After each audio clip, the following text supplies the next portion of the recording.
Am revenit în fața națiunii. Generalul american Philip Breedlove, fost comandant suprem al Forțelor NATO din Europa, dă un mesaj crucial despre România și prezența militară americană la Marea Neagră.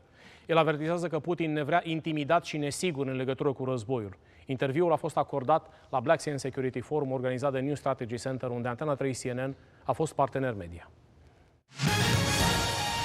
What will happen if Russia will make advances territorial in Ukraine, and what will happen if we'll see Ukraine getting weaker and Russia getting stronger?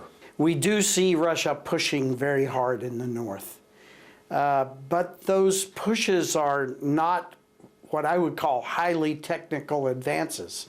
They're really led with manpower. And Russia is losing a lot of soldiers every day.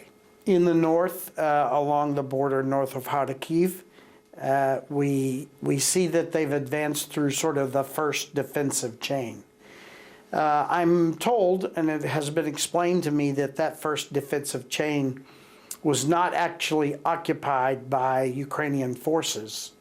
And so when you put a minefield down or a series of these concrete blocks and things down as a defensive chain, they're very effective if they are covered by fire. But I believe Ukraine has elected not to cover them by fire in some cases because of the artillery capability of the Russians. So the advance looks a little bit quick and a little bit extreme, but now Russia is starting to come against lines that are covered by fire, and it will be tougher and tougher every day for Russia. I can't even imagine this war going on for another 10 years. But you are absolutely right. If it does, it will become a drain. And I actually believe this is what Mr. Putin wants us to think and wants us to worry about. He wants us to think that he can do that in order for us to maybe fold and give up, capitulate, and give Russia what they want. I believe that Russia is also feeling some war fatigue.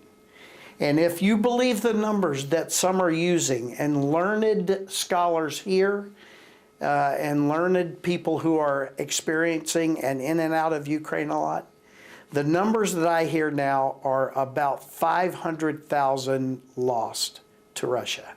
Now that is a combination of those killed and those that are so severely wounded they can't fight anymore. Think of that, 500,000 men. What do you think we should do here in Romania, together with our allies, to enforce our deterrence and defense capability?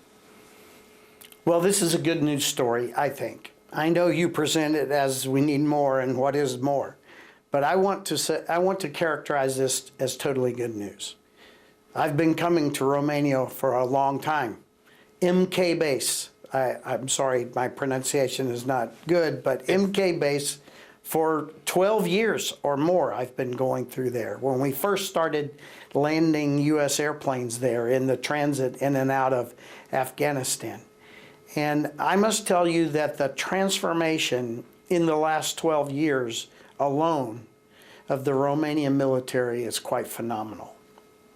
So you know this. I think we talked about it in one of our previous interviews. Everybody talks about Article 5, you know, because that's the big thing, okay?